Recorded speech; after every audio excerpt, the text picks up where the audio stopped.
Rapaziada, e se eu pesquisasse política no TikTok? Que tipo de argumentos, debates e bizarrices eu iria encontrar? Não sei, mas vamos descobrir junto comigo nessa aventura por esse aplicativo chinês muito misterioso. Eu sou Bruno Dias e esse é o canal Mídia BH que fala diretamente de Curitiba pra você de todo o Brasil. Vamos fazer o Brasil tomar no cu de novo. Acabou! Bora de entretenimento político. Política. Bom, a primeira coisa que a gente tem é: deu ruim para Flávio Dino hoje na CPI. Vamos ver isso aqui. Notícia urgente, pessoal. Senador Jorge Seife aí acusou Flávio Dino lá na CPMI hoje, pessoal. Confere aí no vídeo. Quero relembrar o senhor, boa tarde, comandante Fábio Augusto. Relembrar o senhor e a todo o Brasil que está nos acompanhando. Olha que fato interessante. E como Flávio Dino acabou de comer todas as fitas do dia 8 de janeiro. Será que é disso que ele vai acusar? 7 requerimentos, senhor presidente, solicitando imagens do Ministério da Justiça, foram aprovados aqui. Eu falei. Vocês sabem, né? Flávio Dino estava no Ministério da Justiça no dia da invasão do 8 de janeiro e as tropas de segurança estavam no estacionamento. Queria muito saber o que aconteceu lá dentro, mas ele deu uma desculpinha bem esfarrapada e não mostrou as imagens. Como o STF está alinhado com o governo Lula, meio que deixaram passar. Infelizmente. E agora que esse cara tá no STF, vamos ver o que vai acontecer. Será que ele vai vir pra cima da direita? Provavelmente sim. Mas, uma coisa que sempre acontece é que quando uma pessoa chega no STF, ela costuma dar uma mudada bem interessante. Porque ela não precisa mais pagar tanto pedágio pros seus aliados e nem ficar articulando tanto politicamente. Porque o cara já é extremamente poderoso e aí ele pode simplesmente, cara, eu sou juiz do STF, foda-se, eu vou fazer o que eu quiser. E aí as pessoas mudam, porque as forças que atuavam sobre elas mudam também. Mas vamos lá, continuando o vídeo. O ministro Alexandre de Moraes, o temido Alexandre de Moraes, determinou no dia 7 de agosto que o Ministério da Justiça entregasse as imagens.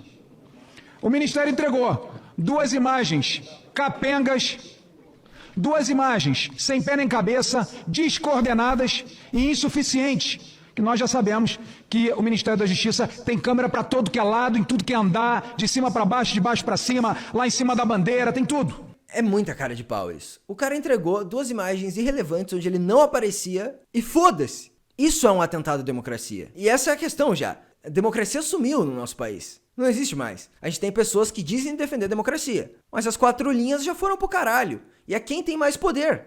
Simplesmente. Eu tenho poder suficiente pra comer essas imagens e tenho as costas quentes suficientes pra não me ferrar por causa disso, então foda-se. Eu não vou prestar contas, eu não vou mostrar as imagens. Nós, da oposição, no dia 22 de agosto, impetramos um mandado de segurança no STJ pedindo que as imagens fossem encaminhadas para a CPMI. E no mesmo dia 23 de agosto, senhor presidente, a relatora, ministra, a excelentíssima ministra do STJ, Regina Helena Costa, oficiou o Ministério da Justiça para que tomasse as providências e entregasse finalmente as imagens que elucidam, senhor presidente. E até agora nada.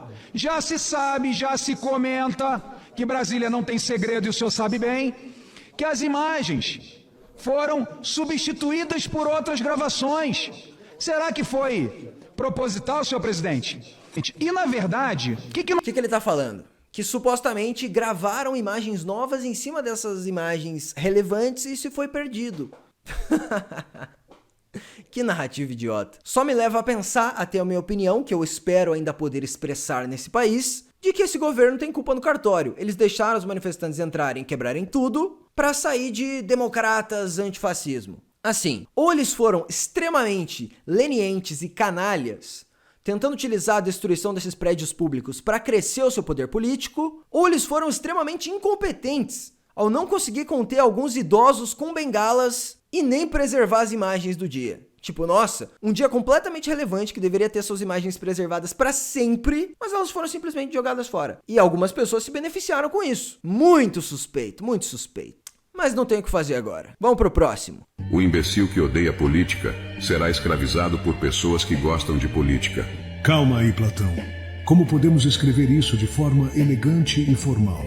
Basta anotar assim: o castigo dos bons que não fazem política é serem governados pelos maus. Não existe vácuo na política. Se você não se interessa em saber quem tá sendo eleito, algum psolista, algum esquerdista vai se interessar e vai botar alguém lá que vai votar mais imposto para vocês. Se a gente tem uma pessoa alinhada com nossos valores e ideais em um cargo de poder, a gente tende a se beneficiar. No mínimo, impedindo o crescimento do Estado e novos impostos. Ou ideologia woke e essas merdas. Por exemplo, Ron DeSantis nos Estados Unidos. O cara literalmente baniu ideologia woke das escolas. Ideologia de gênero. Foi pra cima da Disney. Aumentou a liberdade no Estado, acabou com o discursinho lacrador. Porra, vai me dizer que política não tem impacto nas nossas vidas? Prestem muita atenção em quem vocês vão votar nessas eleições municipais. Senão, alguém do outro lado vai estar pensando. Eleições municipais, vereadores e prefeitos. A escolha dessas pessoas impacta diretamente na sua vida e na da sua comunidade inteira e à sua volta. Próximo story. Muito interessante essa lição do sábio Platão. Só não é tão sábio quanto o Platinho. Vamos ver Agostinho Carrara falando de política? Mas e o PT? Só uma pergunta para eu entender o seu ponto de vista. O que você achou dos anos em que o Brasil foi governado pelo Partido dos Trabalhadores? A minha opinião sobre os governos do PT é muito complexa. Acho que aconteceu muita coisa boa, e ao mesmo tempo que muita coisa boa foi feita, muita desonestidade foi cometida. E foi cometida para enriquecimento pessoal, mas também com a desculpa que o preço de libertar o povo brasileiro da sua opressão era manter a corrupção vigente para poder aprovar leis no Congresso, enfim, aquele blá blá. Para poder financiar a campanha política com dinheiro de estatal. É, muita porcaria aconteceu nos governos do PT. Algumas migalhas e uma grande crise econômica. Todos os países emergentes crescendo no boom das commodities. E o Brasil crescendo abaixo da média. É, meus amigos, fica a lição pra quem acha que o Brasil cresceu por causa do Lula e não apesar dele. Crescemos abaixo da média. Então, assim, de uma maneira resumida e em poucas palavras, acho que o governo do PT é profundamente ambíguo e deixa um legado igualmente ambíguo. Ele é ambíguo, ele é uma bosta, mas ele finge que é bom. E como eu sou de esquerda, eu também finjo. Infelizmente, historicamente, a parte negativa do PT foi muito bem usada por pessoas muito piores que o PT para agora estarem no poder. Essa é a minha opinião.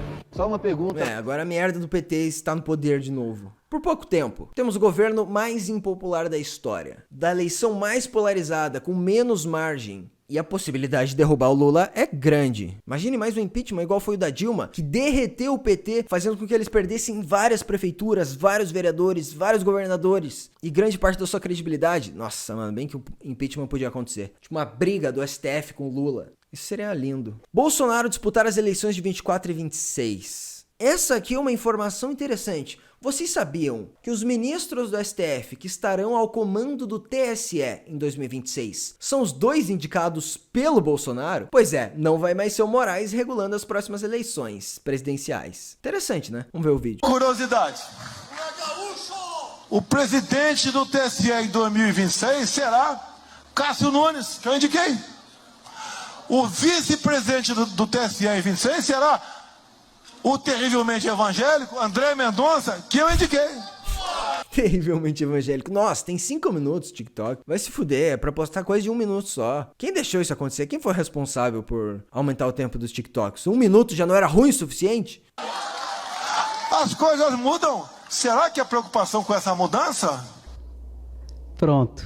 O que ele quis dizer com isso? Que pode mudar. Mesmo ele sendo declarado inelegível pelo TSE, com Cássio Nunes na presidência do Tribunal Superior Eleitoral em 2026 e com o vice ali, junto ali com ele, o terrivelmente evangélico, ambos indicados por Bolsonaro para o Supremo Tribunal Federal, que tem 2 vagas ali também concomitantemente na fila, conforme a fila anda, ali no TSE, no Tribunal Superior Eleitoral, que as coisas poderiam mudar. Ele quis dizer que mesmo ele sendo declarado inelegível agora pelo TSE, com a presidência... Bom, essa mulher só está falando o óbvio de uma forma muito lenta, então eu não vou mais ficar assistindo. Mas já deu pra entender o recado. Quem julga inelegibilidade é o TSE. Então vai estar lá os 2 ministros do Bolsonaro, é possível que aconteça. Mas enfim, mesmo que isso não aconteça, já é bom pra toda a população, todas as pessoas de direita, que não seja mais o Moraes ou algum dos juízes indicados pelo Lula no comando do principal tribunal eleitoral do país. Pelo menos isso, cara. Então, cara, independente do representante de direita que a gente tiver lá, Bolsonaro, Tarcísio, Zema, Nicolas Ferreira, Ferreira, não, Nicolas não pode em 2026. Cara, qualquer pessoa. Essa pessoa não estará sujeita a juízes indicados pelo PT. Isso é uma ótima notícia. E eu acho que a esquerda não ganha as eleições de 26. E nem as de 24. As eleições desse ano são muito importantes pra gente varrer os esquerdistas das câmaras municipais e das prefeituras. Então fiquem atentos. Eu vou apoiar candidatos aqui no canal. Não existe vácuo na política e eu tô de olho prestando atenção. Lula se irrita no Flow e manda Igor deixar... Deixar o quê?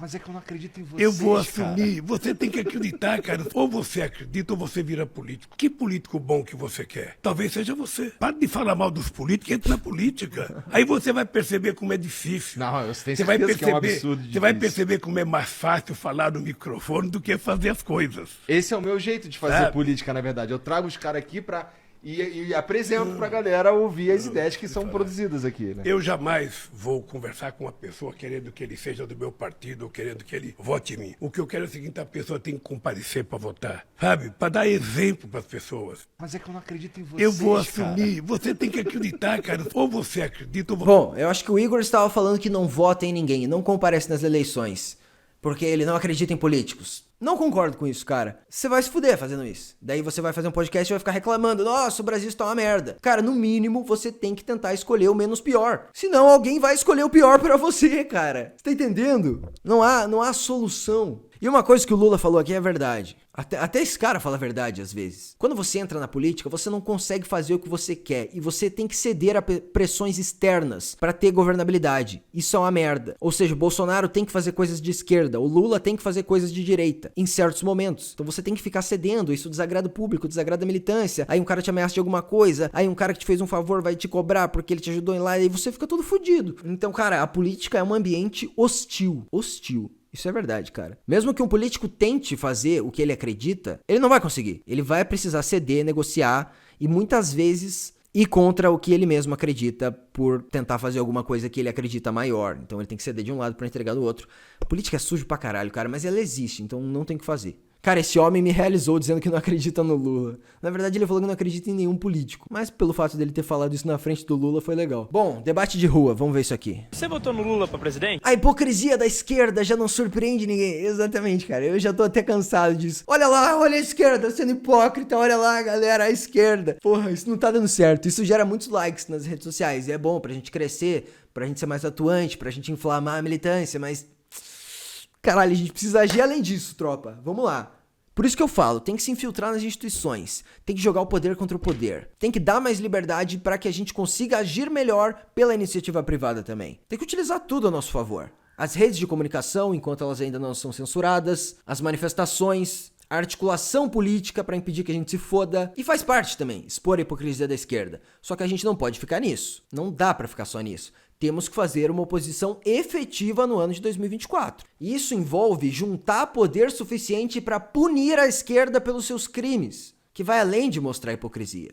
A gente tem que se organizar em volta de pautas comuns pra gente ter força suficiente pra conseguir lutar com os caras. Se a gente não tá organizado, não tá unido nas pautas que a gente acredita pra defendê-las, a gente vai se ferrar. Então, em alguns momentos, a direita também vai ter que deixar algumas diferenças internas de lado pra impedir um mal maior de se alastrar. Às vezes, todo mundo desse lado político vai ter que bater no mesmo tema. E eu acho que tá pintando pra isso começar a acontecer esse ano. A gente conseguiu se organizar muito bem com esse pedido de impeachment do Lula. Ah, mas não vai ser o impeachment. O que a gente fez? A oposição criou um pedido de impeachment com um número recorde de assinaturas, que fez com que deputados da base do Lula e do Centrão aderissem para enfraquecer o governo, fazendo com que agora tudo que o Lula paute na Câmara dos Deputados e no Senado nesse ano custe mais caro, fazendo com que o Lira não tenha que ceder tanto ao governo. E tem um pedido de impeachment muito forte debaixo do braço. Eu queria estar dando poder pro Lira e pro Centrão? Não, mas é melhor do que pro Lula. A gente tem que acabar com a governabilidade desse cara, senão ele vai pautar um monte de coisa que vai ferrar a gente. Por exemplo, o PL 2630 que ele tentou passar no passado, que foi a única vez que a oposição se juntou de verdade, e a gente conseguiu barrar. Então o poder da união da direita no parlamento e nas mídias sociais para conseguir cooptar o Centrão pro nosso lado é muito importante. E se organizar direito, a gente consegue. Porque muitas vezes a esquerda vai estar preocupada com suas próprias polêmicas, e é nesse momento que a gente tem que bater forte. É assim que funciona a política. Você votou no Lula pra presidente? Sim.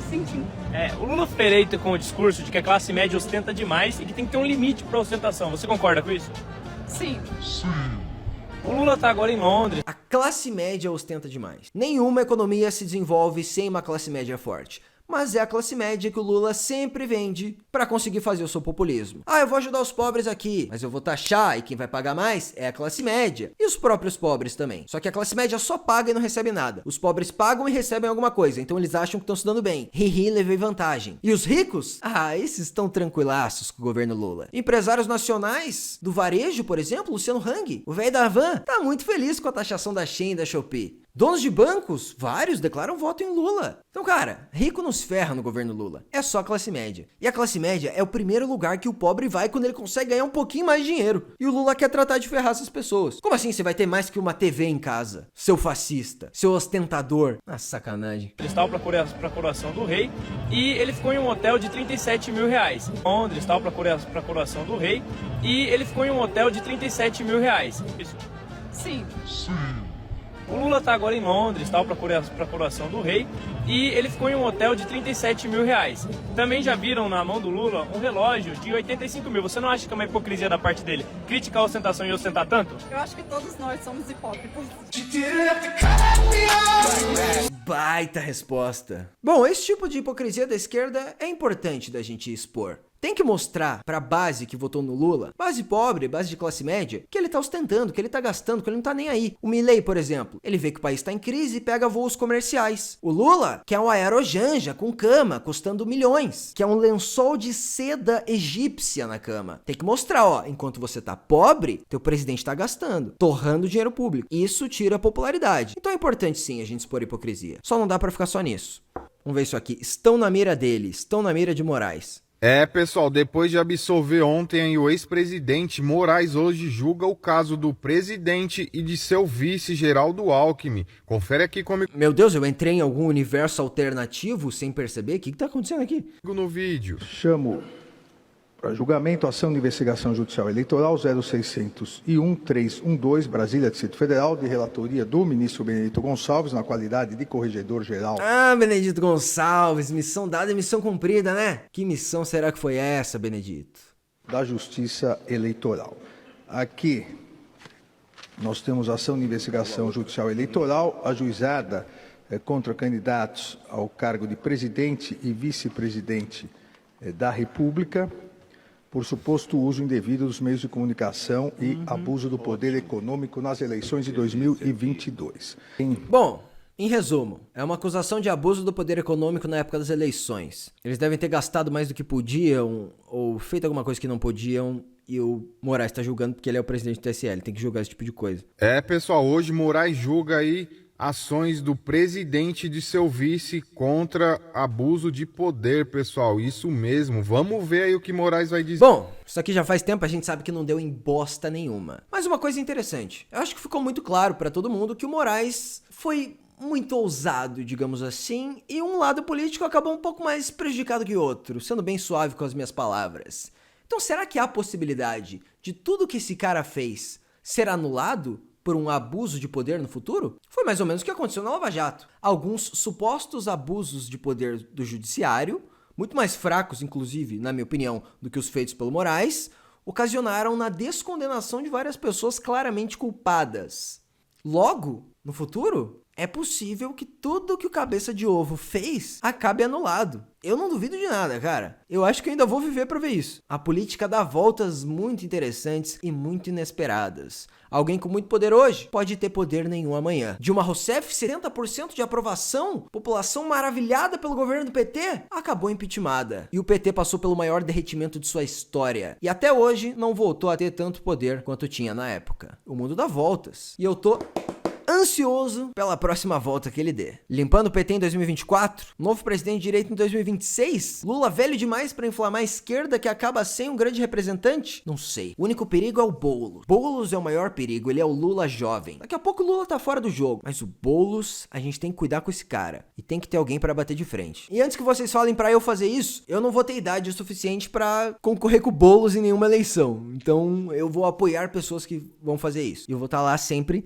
agindo pra que ele não consiga fazer suas coisas. Eu acho que desde o começo do canal aqui eu falo do Boulos, né? Tem uns vídeos muito longos aí falando as merdas que ele faz. Enfim, também tô fazendo minha parte aqui na minha cidade de Curitiba, conhecida como a cidade que prendeu o Lula, pra gente dar uma varrida na esquerda nessas eleições municipais. Então você de Curitiba, conte comigo.